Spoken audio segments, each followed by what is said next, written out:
Welcome to the Authentic Life Connection podcast. I'm your host, Seth Lusk. I'm a master certified life coach, author, personal trainer, and nutrition specialist.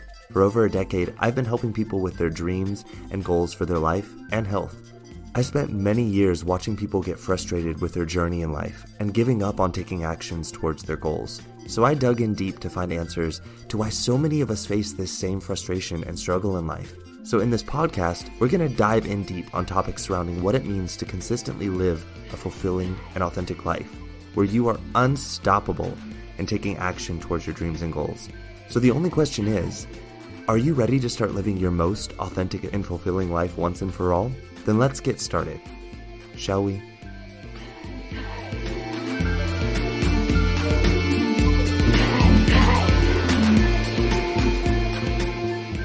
Hey everyone, welcome back to the podcast. For those of you listening in for the first time, welcome. It is episode number 102 this week, and I'm really excited. We're on our way heading towards episode number 200. I know we just hit episode 100, but I'm really kind of looking forward to this journey of the next 100 episodes. You know, in the beginning when I started this podcast, I of course knew I was going to hit 100 episodes, but I was like, what will it be like having hit 100 episodes? Like, what is that going to feel like to know that I've done 100 podcast episodes?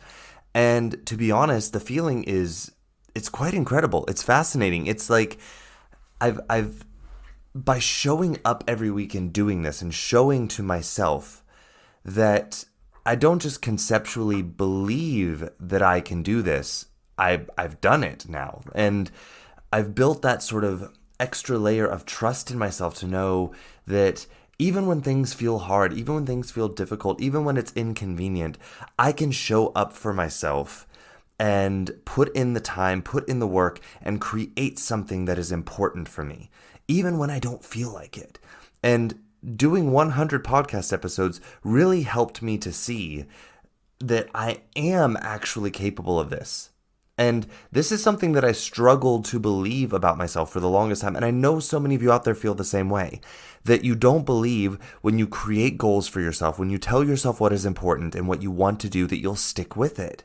And there are so many different things that go into being able to create that path forward to showing yourself that you can do this, you can trust in yourself, and you can show up and create the results and do it consistently. This is why I coach, because I want to show every single one of you that you can do something like this too. You don't have to do a podcast. You don't have to do even anything similar to that. But what I'm saying is, I know that so many of you out there are making excuses and not even realizing you're doing it for why you can't show up for yourself and consistently do what is important for you. Which brings me to what we're talking about today. So in case you didn't listen in last week, I'm going to say pause the episode here, go back and listen to last week, because this is part 2 of a 2-part series. Last week's episode introduced the topic. We are talking about the difference between making excuses and offering explanations.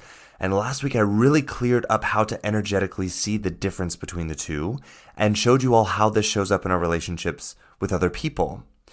And I showed you guys how this does a lot of damage in our relationships with other people when we seek to make excuses and blame versus seeking responsibility through explanations and understanding. And I showed you all how to begin these kind of conversations with people to where it's about understanding and explanations and seeking full responsibility versus excuses and blaming and avoiding real growth. So this week, I told you all we're going to talk about how this shows up in our relationship with ourselves in personal development.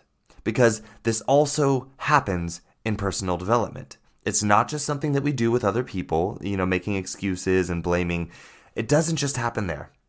It's not just something that when we do it, it only impacts our relationship with other people.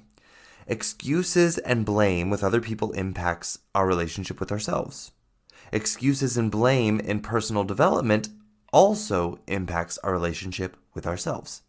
And so I want to take the time today to sort of show you all how this shows up in our personal development, how it halts actual personal development from happening, how we can recognize it, and sort of what we can do about it.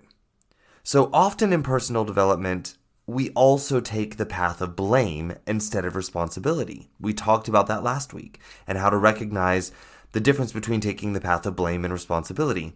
And remember, with blame, it is either that something is wrong or something else is wrong or at fault. It's like either this over here is wrong, or these people over here are wrong, or this person over here is wrong, or this person over here is wrong, or these people over here is... It's like one or the other, or some part of an equation that created a result is wrong or at fault and is to blame. And I talked with you all last week about the responsibility equation and how, in order to have understanding and real growth and responsibility is evenly distributed to all parts of an equation that created a result. Which means that if we start blaming, we cut off the door that opens to us being able to see all parts that took part in creating a result. We close down the ability for us to see all of the moving parts that help to create the result. Because when we blame, it just stops. The conversation ends there. Oh, they're to blame, so they have to change. They're responsible for creating the change that's going to create a new result. There's no more investigation. There's no more looking. There's no more growth. It stops there. So one part of the equation is responsible, and even that one part of the equation doesn't really grow because they can't even see their responsibility in the equation. They're taking blame. And blame is never responsibility. It does not lead to growth. And I explained to you all how this works. So if you don't understand what I'm talking about, go back and listen to last week's episode. Today, what we're talking about is how this shows up in personal development. And it kind of shows up in personal development in two big ways, two main ways. The easiest way to see is that it shows up with us in how we blame the external. The trickier way, though, is that it shows up in how we blame ourselves and therefore make excuses. And you're like, wait. How can I be blaming myself and making excuses? If I'm blaming myself, I'm not making excuses. No, my friend. If you're blaming yourself, you are making excuses because blame equals excuses. Blame will always equal excuses because blame means that responsibility has not been distributed evenly. So it is an excuse. You might not be necessarily excusing yourself, but actually in a way you are. Because you're excusing yourself from seeing the bigger picture, because seeing the bigger picture would mean real change. And we're going to talk about why this happens a little bit later in the episode. So, yeah, the easiest way to see where this shows up in personal development is in how we blame the external. So what I mean by this is oftentimes when I'm working with clients or I just talk to people, I hear people making statements as if they're facts about life around them and the world around them. And that this is why they are where they are in their personal development. They are where they are in creating the results that they are creating in their life. Saying things like, this is just how life is, or life is hard, or life is unfair, or life is just easier for other people, or life just gives other people opportunities and not me. Or saying something like, the world is just broken or wrong or bad or evil in some way, and this is the reason why you're not showing up in your personal development, or you're not doing what you want to do in your personal development, or why you just are where you are in your personal development and you feel stuck there. It's about looking out there and saying, oh, it's these things out here that are causing that to happen. That's an easy way for us to see blame. I think that most of us can see, even if you might be doing it somewhere in your own life, but you can still see when someone points it out to you on some conscious level that when you're making excuses out there, it's very easy to see that you're making an excuse. And this is where emotional responsibility comes in handy because it reminds us that circumstances out there are neutral. We only have feelings about them once we have beliefs and thoughts about them. And being able to see this here helps a person to get out of that pattern of placing blame out in the world to make excuses for themselves. But you will need to practice this, and a lot of people are not practiced at this, which is why a lot of times when someone points it out to us, we can see it, but we have a hard time seeing it for ourselves. Sometimes where we might be making those excuses out there. So sometimes if someone else points out, we're like, oh yeah, I'm making excuses again. But it's sometimes really difficult for us to see for ourselves all of the places where we're making excuses externally. And the model of emotional responsibility helps you to be able to see that. And this is, again, why working with a coach is very helpful for you and being able to make changes in your life that you're wanting to make, because a coach is going to help you to see where you're giving your power away in life and not seeing your emotional responsibility, so that you can start to practice using emotional responsibility to see this for yourself so that you can do something different. And here is where it gets tricky, though. Because people think, oh, I don't need a coach. I can just do this myself because, what I see happening here, I can see that. And I don't need a coach to be able to take emotional responsibility and change here. But what I see happening here is when people grasp the concept that the world and life is neutral and we have power over our thoughts and feelings, and therefore we can change the results in our life. What people tend to do is they shift the excuse making and the blaming inward instead of taking the path of responsibility. And this is, again, why working with a coach is so important. My friends, we have all been programmed so deeply to use the model of blame, guilt, shame. And along with this model comes excuses. And this is why we don't recognize a lot of the excuses that we're making, is because we live in that belief, in that model of blame and guilt and shame. And so we can't see all of the excuses that we make. Some of them we see, a lot of them we don't, especially the ones we make in our relationship with ourselves. So for most people, when they recognize, oh, my thoughts are creating my feelings, guess what happens? Since practicing responsibility is not common, then what happens is this either or model of blame comes in, and the brain starts saying, oh, so the world isn't to blame, you are. Remember, we have this part of our brain looking for, I've talked about this before, this kind of old software program that's running in the background. It's called Something is Wrong. So the brain is constantly sending this message like something is wrong, something is wrong, something is wrong. And so you're constantly looking out at life for something that's wrong. And if your brain can't find what's wrong out there, it's like, oh, well, look, that's really simple. You're what's wrong. You're what's wrong. There's something broken about you. And the brain will do this. The brain wants to keep it simple because simple means it can create certainty and therefore safety. That's what the brain wants. It's not that the brain is broken or flawed. Remember, the brain is just a biological organ that we have as a tool for us. But again, most of us are letting it use us instead of us using it. So if out there is not wrong, then guess what? You're wrong to the brain. That's what the brain is going to automatically jump to in this either or guilt or shame model of making excuses and blaming. So instead of taking the path of distributing responsibility like we talked about last week, the brain is like, okay, well, this is simple. You're to blame. You're wrong. You're broken. So just fix you. And this is what people think personal development is. And this is why I say work with a coach. Don't think you're just going to do this on your own, because your brain is going to convince you to slip back into this model of blame, guilt, and shame over and over and over again without you recognizing it.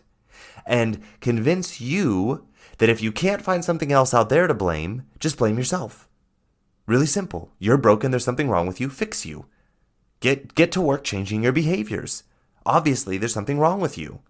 And this is, again, so this is why I say work with a coach. More than likely, your path of personal development feels stagnant or like it's out of control or on this roller coaster ride, or maybe it feels like it's non-existent. Maybe you feel like personal development is hopeless or pointless or frustrating, or you feel resentful about it.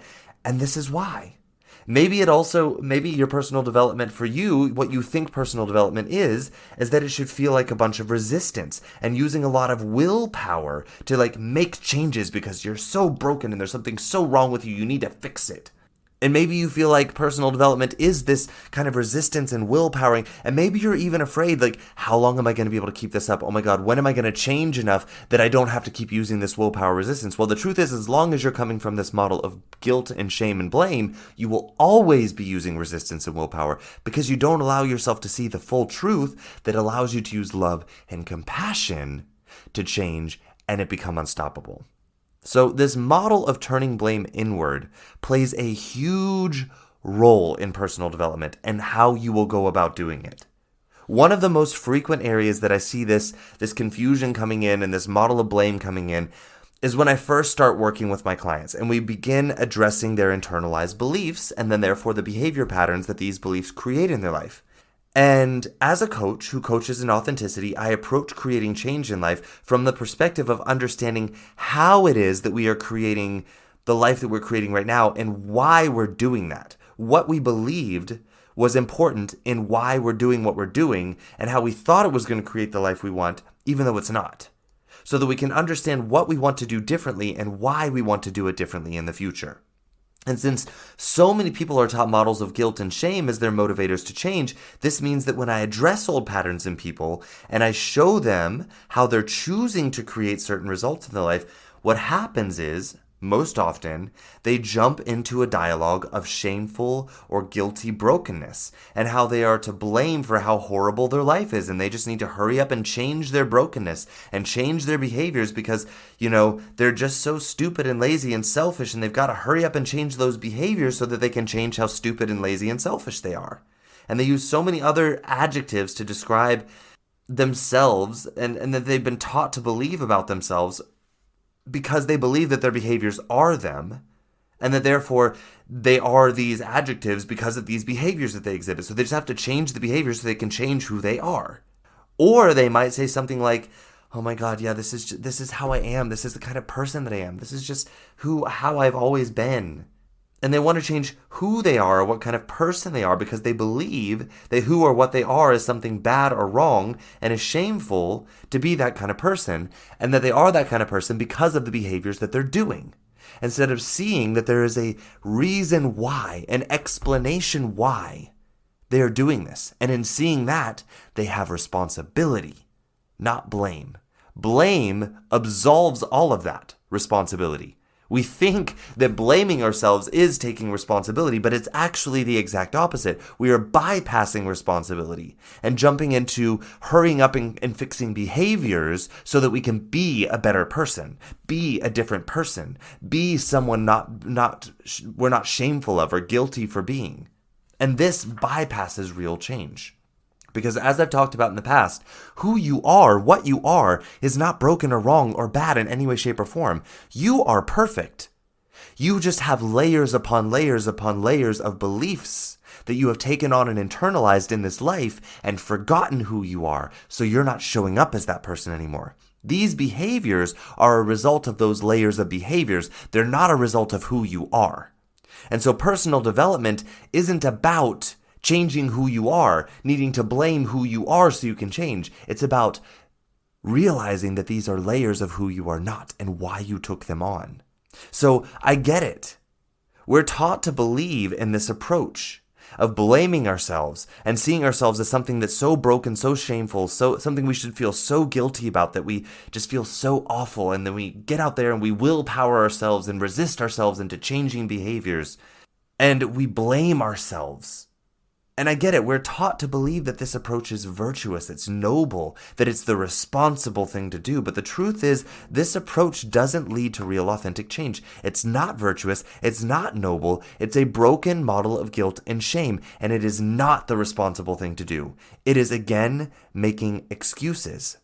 It is a model of guilt and shame that is actually designed to keep you from seeing your real power to take responsibility and change. It feels like you're taking the hard road by blaming yourself and feeling guilty. But this is actually just a cleverly disguised resistance to the truth. That's what it is. And it's the brain's way of getting you to take quick action by trying to change behavior without looking at the beliefs that are driving the behavior so that you could create new behaviors based in new beliefs. You see, the brain is more comfortable with you blaming yourself when it doesn't see a path forward to blame the world around you anymore. It's more comfortable with this than looking at the actual truth, because looking at the truth would mean looking at beliefs. If we look at beliefs, then we might see some bullet holes in those beliefs. We might see some leeway. We might see some ability to move those beliefs, shift them a little bit. And the brain likes its beliefs because this is how it thinks that it's certain about life and that it can keep us safe and alive. But the truth is that these beliefs are never really certain. That is not the point of beliefs. Beliefs are about providing enough feeling of certainty and security to act on them. Beliefs are about getting us to take actions that the brain thinks will keep us alive and safe. So it picks beliefs that it thinks will keep us alive and safe, so we will take action on those beliefs. Beliefs are about action, my friends.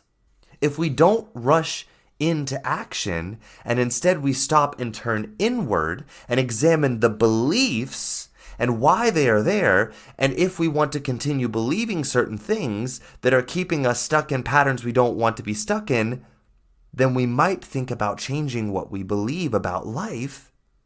And this would mean really actually changing the actions, because we realize that we want to take other actions. Not that we should, or that we're doing them in resistance to what we feel like we actually want out of life, but because we realize, I don't have to do this anymore. I have the possibility to do all of these things over here. Why am I not doing them? And the brain is terrified of this. This terrifies the brain because it knows what to blame and keep you safe from, as long as it stays within its current beliefs. Because within its current beliefs, you will only take specific actions, the actions you're wanting to change. But you can't actually change them if you don't change the beliefs driving them. Maybe you can kind of shift them a little bit into another rewarmed version of them, but they will always create the same result in the long run. And the truth is, our brain wants us to stay in that. And our brain wants us to keep those current beliefs so we stay in those actions, even if those beliefs are creating a life that we recognize we don't want to live in. The brain will convince you that the certainty, that's actually not even real certainty, but your brain will convince you that the certainty in those beliefs is better than the uncertainty of creating new ones that would create new possibility for a new life that you actually want. So here's the thing. If we looked at these beliefs that we hold, instead of blaming ourselves and slapping a label of identity on ourselves and then getting to work changing the behaviors so we can change that identity about ourselves, if we did that, if we actually looked at these beliefs, if we take the time to instead understand these beliefs, why we adopted them, and we look into them and how we thought they should be accepted as truth, if we look at this, then guess what? We see our power in creating those beliefs, because we actually created those beliefs within ourselves. We said, okay, I think this might make sense. Maybe this will keep me safe. And then we take them in, we start taking actions on them, we develop these beliefs, we develop all of the evidence on top of these beliefs to cement them and be like, okay, this is how we see life so that we can keep ourselves safe, we know what is certain, and we feel comfortable, and we can just stay in this life, even if we actually want to create something else. And the truth is, if we look at all of this, if we see our power in creating those beliefs instead of just seeing them as facts about life, then guess what else we see? We see our power in making new beliefs. We see our power in creating a totally different life for ourselves. And as I said, the brain is terrified of this idea. It spent so long creating and reinforcing the old current beliefs and trying to create as much certainty and temporary pleasure and comfort around those beliefs to just survive and just get by. It doesn't want to spend the energy creating new beliefs and living in a new life where it doesn't know if it can predict what will happen and protect you from what comfort and pleasure it can provide for you to protect you from things in the current beliefs in life. And this is why you feel like, oh, no. I just want to get by in life. I just need to make it through until I can get that next pleasure hit. This is where this comes from. I know it sounds like I'm beating a dead horse, my friends, but I'm trying to show you all of the avenues back to leading to this illusion that you all are living in, where you believe you just want to get by in life. You just want to get through. You can't focus on these things over here because you're just trying to get by. Just make it through to the next pleasure hit, the next big meal, the next snack, the next treat, the next drink, the next shopping spree, the next car investment, the next vacation, the next whatever, the next weekend, just make it through to that. Your brain wants to convince you to keep staying in that cycle because it convinces you, no, you don't have to look at these beliefs over here. That's okay. Just leave those. Leave them there. Leave them there. You're good. You got these comforts and pleasures over here. Here, let me dangle this carrot. See, look at that. Look at the brownie over here. Run. Look over there. Don't look over here at these beliefs. Your brain is playing this game with you, my friends. Your brain is doing this to you because you're letting it, though. The thing is, you have power over that brain, but you're not being shown how to look at that brain and use it for you, which is, again, why you want to work with a coach. I know it sounds like I'm beating a dead horse there too, but I'm really, really trying to drive this home to you guys here. So the brain wants to convince you that it can predict life in its current beliefs and therefore can protect you from life with comfort and pleasure. And so it's just better to stay where you are. Even though the truth is, it can't predict life anyways. My friends, if the pandemic, if this war in the Ukraine hasn't shown you already, oh, please just reach out. Let me show you. Your brain cannot predict life. You cannot predict life. Uncertainty is inevitable. No matter how many illusions you build up around it to make yourself believe that you can be certain about life and predict it, it is a false illusion, my friends. Certainty in life does not exist. Only certainty within ourselves to show up in that life, unstoppable and responsible in taking actions no matter what uncertainty happens out there. COVID, no problem. War, no problem. Energy crisis, no problem. Recession, no problem. Rising gas prices, no problem. Rising electricity prices, no problem. Because you know what? We know when life shows up with all of its uncertainty, we have the power to create actions to keep moving us in the direction we want to move in, because life out there doesn't determine that for us. This is the difference between an empowered mindset and someone who has emotional responsibility and is practicing it in life and not letting their brain use them. So the moral of the story here to see your brain cannot predict life anyways, and you are letting it convince you to stay in a life you don't even like, because you're letting your brain convince you that if you stay here, at least you can predict life. It's more comfortable. You've got your little pleasure hits over here. That's all you need. That's enjoying life. Just get through all of this messy uncertainty right here so you can run to your brownie, run to your cake, run to your whatever food you go to, run to whatever alcoholic drink you go to, run to your coffee, run to your exercise. Yeah, my friends, you can use exercise as a way to escape life. Run to your shopping spree, run to your vacation, run to buying the next thing. Whatever it is you're using to distract yourself, run to your busyness, run to your calendar, run to your phone, run to social media. I can go on and on and on and on about the things I see you all using in your life to escape looking at the truth. The truth that you are letting your brain use you and convince you that it can predict life as long as you just don't look at your beliefs. Just keep trying to make changes to the behavior out there. Just keep doing that out there. The brain feels safer to sit in a life you don't like rather than creating a new one. It feels safer sitting in a life filled with beliefs that keep you thinking, this is all I'm capable of, so just get by, find comfort and pleasure wherever you can in this life. It feels safer to the brain to do this than to venture out into the full vast possibility of life and to see that possibility and see your true wants and desires in this life and explore what could be possible for you if you looked at all of this and looked at life a bit differently. If we believed something more was possible, if we acted like something more was possible. The brain hates that idea. The brain doesn't want you to see your power and telling it to examine the beliefs that it holds. You can tell your brain to do this. That's why we have a cerebral cortex. The brain is, but the faster, more primitive part of the brain is more comfortable feeling the temporary pang of guilt and shame and blaming ourselves, and then making a fast, temporary, resistant change that the brain knows will not lead to real change in life because we're not looking at the beliefs. The brain knows it can convince you to just numb out and feel disappointed in yourself yet again, and then numb out some more, to numb that feeling away and continue the cycle over and over again. And we let the brain use us and don't see our power. So we just feel like we have no choice. And then we get mad at people that tell us we have a choice because we want to believe that we don't, because that feels comfortable. So we're just broken, right? We're just broken. We're just not those type of people that change our lives and build the life we want, right? The brain is comfortable with making you believe that. Because this is an identity. Identity means some certainty, some predictability to the brain. But this identity is not your real identity.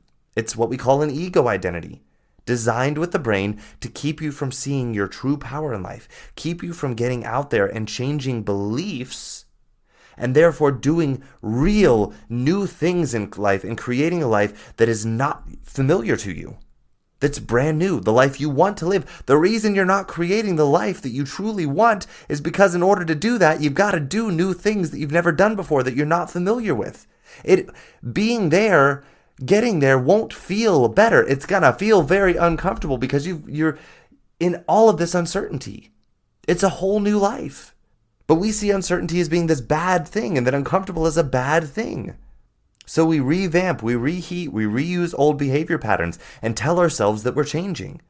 But we know we're not actually changing anything in the long run. We still feel the same way about life. We still see life in the same way. We're just substituting another numbing behavior for another, until the out of controlness of the new numbing behavior is hard to hide anymore and we switch to another. The truth is, the behaviors you're exhibiting are not because of the type of person you are. It's not because you're lazy. It's not because you're broken, selfish, foolish. Stop letting your brain try and pick an identity to excuse yourself from seeing your responsibility. My friends, that is an excuse. Telling yourself this is the kind of person you are, telling yourself that you are lazy and broken is making an excuse. Stop thinking that that's the noble, responsible thing to do. You are escaping responsibility by doing this. Picking a label and slapping it on yourself is an excuse. The truth is these behaviors come from something much deeper. They come from beliefs about yourself in life. And this is how this ties into making excuses and damaging our relationship with ourselves. It's how it ties into blaming. I know we believe that blaming is something we only do when another person is involved, but we also blame ourselves here when it comes to personal development and growth. And that is with this self-name calling. It is blaming. It is excuse making. It seeks to avoid seeing the truth. It seeks to avoid seeing the true cause of our behaviors and then really being able to make a change. It avoids true healing. It avoids true lasting change. It is an excuse. And again, this happens because the brain is convincing you that you're changing something by blaming and giving yourself an identity to blame and then going out and quickly changing behaviors with resistance and willpower in order to change that identity without paying attention to the beliefs that you have about life that supported that old behavior and why you had them. The brain likes this route because it means it still believes it can predict the world around you and keep you safe and certain because it doesn't have to change any beliefs this way. And if you keep the same beliefs, guess what? You go back to the same results every time in life, just with a revamped, reheated version of it. You can sprinkle some cheese on top of whatever dish it is that you're reheating in the microwave. It's still the same dish underneath that cheese. And when you eat away the cheese, it's still there. The truth is, this is what keeps you from really growing and changing anything. Because real change happens at the belief level. Behavior change without belief change is only temporary, and it's done in resistance. It is an excuse.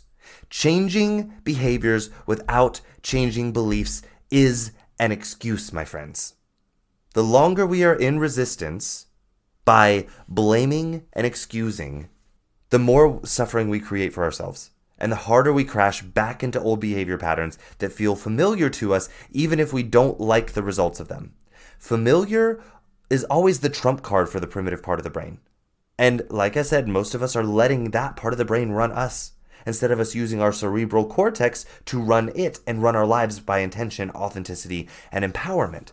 So when I'm working with clients as a coach, this is what I see happening. Usually when I try and show newer clients how their behaviors that they're so quick to judge themselves about and slap a label on themselves about, when I try and show them that these are just symptoms of a deeper internal wound that stems from a desire to feel safe, loved, accepted, connected, seen, and understood, and therefore beliefs developed from this desire to be able to create that for themselves. What I see people doing is they reject this idea and they begin saying things like, oh, no, I don't want to be delusional. I don't want to make excuses for myself. I'm to blame. I'm just broken. I'm a bad person. It is as if they believe having compassion and understanding and forgiveness means making an excuse. But actually not having compassion, not having understanding, not having forgiveness, that's making the excuse, because then you don't reach responsibility. So many people believe that loving themselves is an excuse, or their way of loving themselves is by excusing. They think that excusing is loving themselves. And so they're like, oh yeah, self-love. This is why the self-love movement on the internet has become about a bunch of pampering and excuse making. Because we believe that love means making excuses. That love doesn't mean taking responsibility. And I think this is because we don't actually understand what responsibility actually is. We see responsibility as blame. And so many people believe, when I start talking to them about how to have compassion and love themselves, that they'll never change if they do this. And I think this stems, again, from how deeply we've been programmed to believe that guilt and shame are the only ways to motivate ourselves to change. But this is simply one belief. I know people can change without using this because I see it happen all of the time. So having to use guilt or shame isn't a fact. It's just a belief. So why would we keep choosing it if we can actually see evidence in the world that this is it's not the only way to create change. And on top of that, we see evidence that it doesn't actually create change anyways. It's just temporary willpower and resistance. It's not real change anyways. I find it fascinating how people cling to this model of change using guilt and shame when we have real evidence that it's a broken model that doesn't produce change. And we have real evidence that using love and compassion and understanding can create real change. We keep clinging to that old model. And I think it has to do with social programming. A lot of it has to do with social programming. And that social programming plays into some very outdated wiring in our brain. I think this creates a lot of problem for people when it comes to creating change in life. Not just change in our behaviors, but change in our relationships with ourselves and with other people, and in what we believe about life, and therefore how we show up in it. It's important that we understand when we are making excuses, and understand where instead we want to offer compassionate, truth-seeking explanation. I see this happen so much with my clients. They're so resistant to this idea of having understanding for themselves to be able to create change. And then the other side of this, again, is when I'm working with clients, I tell them about how a dream or goal of theirs is possible for them, and they start telling me about their life and some story as if they're explaining to me why something just isn't possible for them, like it's a fact, like nothing is changeable, like the world out there is to blame. And they have zero responsibility in this story. They're just a victim to it, and they have to deal with the truth of it and how it's holding them back from their dreams and goals in life. And this is the example of turning the blame externally. It's not responsibility, but also, my friends, turning the blame inward isn't responsibility. Turning blame anywhere is never responsibility. Blame equals excuses. Responsibility means seeing the full truth, having understanding, and therefore being able to see our power to do something differently within that truth. Not by seeing I am to blame and I'm broken and I need to fix me. That's not your power. That's blame. That's excuses. Responsibility is about seeing the full truth and understanding why you did something. Not because you are something, but because you believed something. When you can get there to seeing that what you did is because of something you believed, then you can look at why you've chosen to believe that. And there you have power to create real change. When you can see what need you thought that belief was trying to fulfill, and you have other ways to fulfill it that will actually lead you to the results you want. When you see what you think that belief was trying to protect you from, and you see, I don't need to protect myself from that, then you get to see how you get to change your beliefs and make real change. Here is where we have real power to change. Seeing this is essential for personal development. It's also essential for building a relationship of truth and trust with ourselves that allows real personal development to take place. In the previous episode, I showed you guys how seeking blame and excuses damages understanding and therefore relationships with other people. It stops growth in its tracks when it comes to growth in our relationships with other people. And I want you to see that the same applies in personal development too. Making excuses through blame damages your relationship with yourself, and it stops real change from ever occurring. This is because change that occurs with blame and excuse is only based in partial truths. It will always lead back to more misunderstanding and undesired results in the future that will feel like impasses, like debts in the relationship to yourself. It ultimately leads to a relationship with yourself where you feel like you can't trust yourself. And this belief is a complete impasse for growth to occur. Because then you think you're some broken thing that you have to change in order to be able to trust yourself. But no, who you are is not broken. You can trust yourself. And I see so many of you walking around with a relationship like this with yourself. And what I feel sad about is that most of you don't even see it. And in fact, resist seeing it with so much tenacity and resistance. And my friends, when I see this tenacity and resistance, I'm like, wow, this person has real power. Because the beliefs that you have supporting that tenacity and resistance, you made them. And if you have the power to make those beliefs and resist a truth in life that powerfully, you have the power to create new beliefs that make you so powerful and unstoppable in creating what you actually want out of life. I see people getting angry when I try and show them this showing up in their life. And I get it too. Like I said before, the brain is really terrified of seeing your real responsibility. I'm not talking about blaming yourself and hurrying up to take actions to resist the feeling of guilt and shame that follow. True responsibility does not come with a side of guilt and shame. It comes with compassion and love. And these open the door to seeing more truth and more possibility and more of your power. And again, this is going to scare your brain. So it's not that people or you get angry or bitter or resentful or self-righteous or indignant or defensive when this happens. That's not the reason why you do this when someone tries to show you that you have power. It's not because you are bad or evil or broken in some way. It's just that you have a very healthy brain.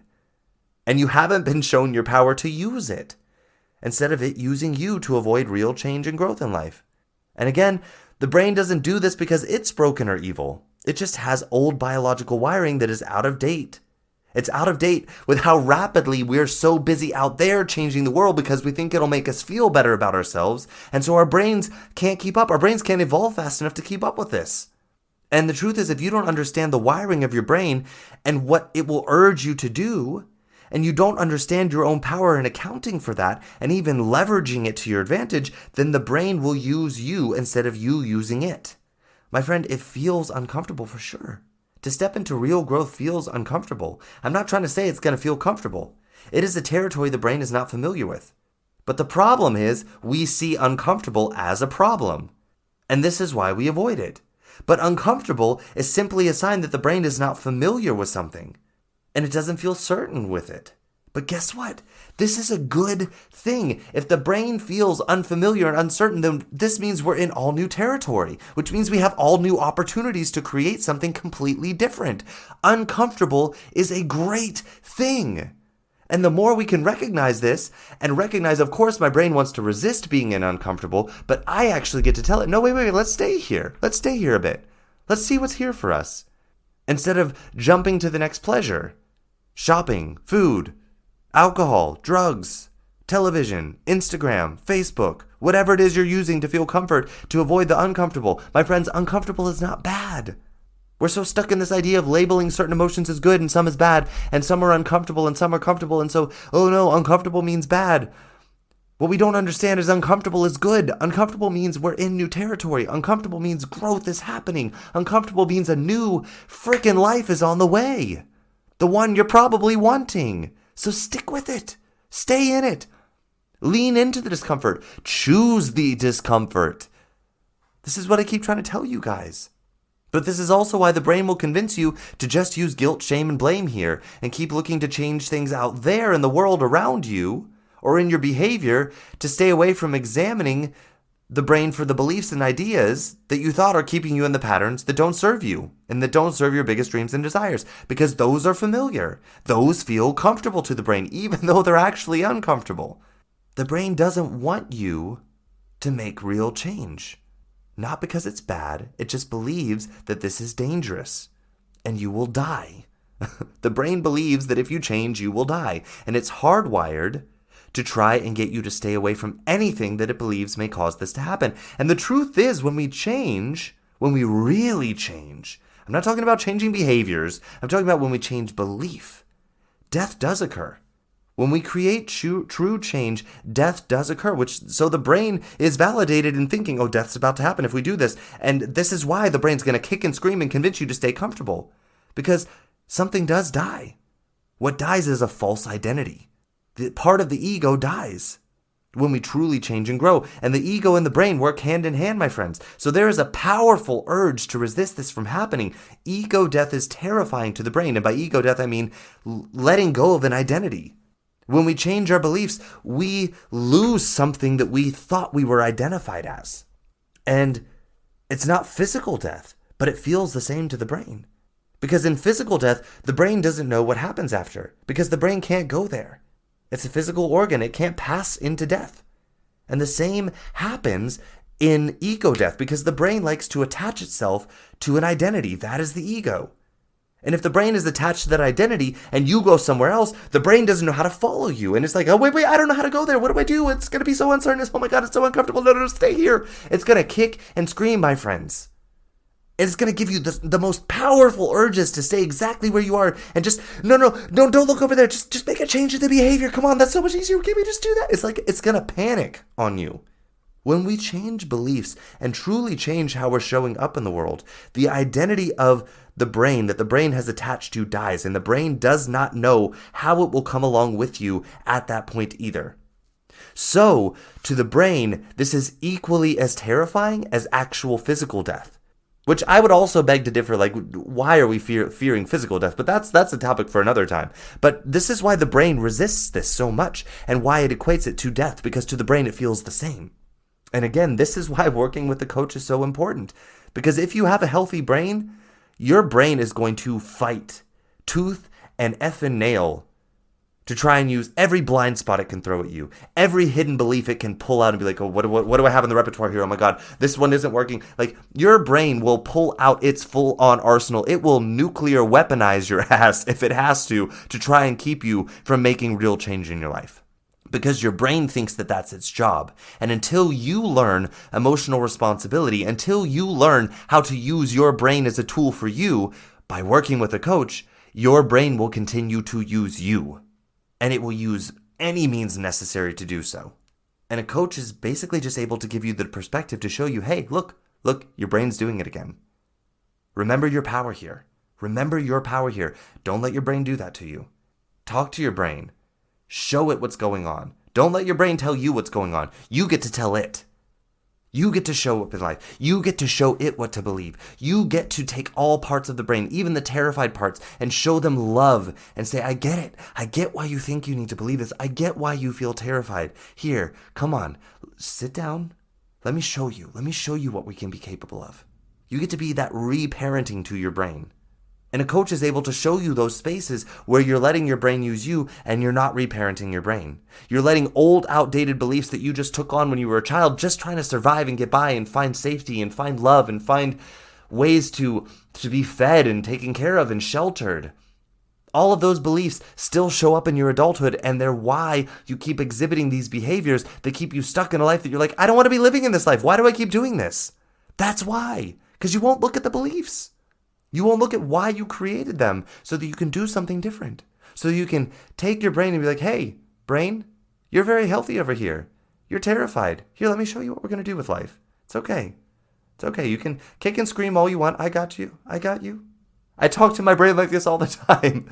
Sometimes I'm about to do something and I feel my brain like literally dropping nuclear bombs. It's like, no. And I'm like, all right, brain, I see you there. I see you. Come here a second. Let's sit down. Let's have a talk. It's okay. I'm not mad at you. I'm not angry at you. Come on. Let's have a conversation here. I've got you. I have these internal dialogues with my brain, and this is how I manage my brain instead of letting my brain manage me. And this is why it's so important for us to see this aspect in personal development, where our brain is going to convince us to find an identity when we see something in our life we don't like. We see a behavior we don't like. The brain's going to be like, oh yeah, okay, hold on, let's find an identity. Oh yeah, you're just this. Okay, yeah, so change that. Change the behavior and change who you are. That's what you need to do. That's so simple for the brain. The brain's going to keep convincing you to do this in your personal development until you learn the model of emotional responsibility, until you learn the thought model, until you learn the model of managing your mind and using it for you instead of it using you. And until then, my friends, excuses will keep showing up in your personal development. And blaming yourself, shaming yourself, guilting yourself is making excuses in your personal development. It will halt growth. And that's what I want you all to see today. That was the importance of this episode today, the second part to the series. So my friends, this concludes our 2-part series on making excuses versus offering explanations. Explanations are about seeking truth. And we do that internally in our personal growth by saying, okay, I have this belief here. I'm behaving this way because I believe that this behavior will get me XYZ, whatever it is. Why do I believe that? Why did I choose to believe that this is the best way to get that? If this behavior is going to create this result in my life and I don't want that result, what did I think this behavior was going to get me? How do I create that in another way? Why did I take on this belief? What was the misunderstanding that I had? What did I think I had to believe in order to start creating this pattern in my life? This is explanation and understanding. This is how we open up those kind of conversations with ourselves. And we open up the model of the responsibility equation in our personal development to be able to distribute responsibility instead of just blaming it on an identity. I showed you all last week how this shows up in our relationships with other people. This week I showed you how this shows up in your relationship with yourself.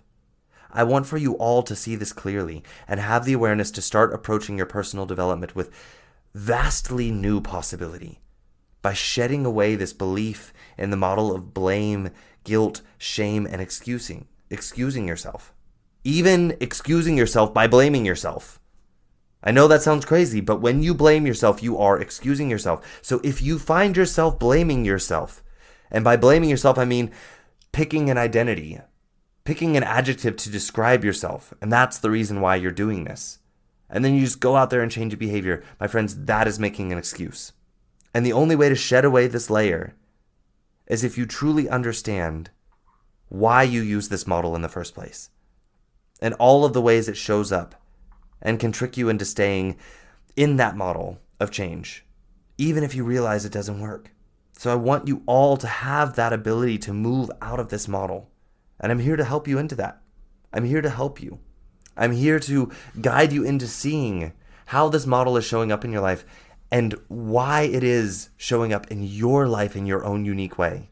Why you've chosen to apply it in your life for your own unique reasons, for your own unique needs, and how we meet those in another way. And this is why I coach, and I encourage all of you to work with a coach. It is an investment, not a cost or an expense. Coaching is not about rushing into changing behaviors so that you can get away from feeling guilt and shame and then go right back to the same life. This is why you think that coaching is a cost or an expense. Coaching is about finding truth. It's about getting to the core of beliefs, taking your power back, managing that relationship of being a human with a brain so that you are empowered to use that brain instead of it using you. Coaching is about having someone to show you your blind spots so that you don't stop at the surface level temporary quick fix changes that really don't change. This is why you believe coaching costs you, because you don't believe that you're capable of real change, because part of you recognizes you're not really changing when you change those behaviors out there.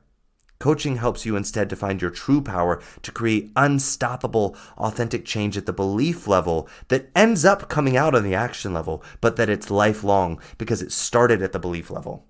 No more slipping back into excuses, blame, shame, guilt without being aware of it. Imagine what your life could be if you were able to create beliefs for yourself to support you in taking any action that would create the results you want in your life. Finding your how-to to make your wildest dreams possible for you. How much is knowing that you can live that life worth to you? I'm not talking about vaguely being aware that, oh, maybe it might be possible. I'm not talking about that. But seeing that it is possible for you and that you know it's possible for you and you know you can take the actions to manifest it in the world around you. How much is that worth to you? I know for some of you this is hard to imagine. And so the worth for you doesn't feel like much because you feel so stuck in doubting yourself, in doubting that this could even be possible for you. It's just a vague concept out there. And my friends, this is again just your brain being a brain and doing what it does best, keeping you stuck in the familiar. Remember that the brain is your tool and you can stop letting it use you when you are ready. And I'm here to show you how when you are ready for that. My friends, it's time to let go of blame and excuses. Reach out. Let's get you on the path of real personal development. That's not about changing you. It's about getting rid of these layers of everything that isn't you so that the badass version of you that's already there can show up in this life and become unstoppable and creating that life of your wildest dreams. It's time to let go of this model of just trying to get by and find pleasure where you can, and that's how you enjoy life. It's time to let go of that model, and it's time to rise and thrive, my friends. And I'm here when you're ready. I look forward to hearing from you. My website is in the show notes. Just reach out. I will talk with you again here next week. Until then, ciao. Thank you for joining us today. I hope you enjoyed the content of this podcast. If you did, please subscribe so that you're one of the first people to know when I release a new episode each week. If you have any questions, or if you have interest in learning more about the coaching that I do with my clients one-on-one, then just head over to my website at www.lifecoachseth.com. That's www.lifecoachseth.com. There you're going to have the ability to reach out to me for questions that you might have, or to book your free discovery call with me to discuss what one-on-one coaching with me might be like for you. You can also check out and order your copy of my book to get a taste of what I'm all about as a person and as a coach. I'm so happy that you joined us today, and I hope to have you here again next week. So until then, let authenticity be the guide to your most unstoppable and fulfilling journey of life.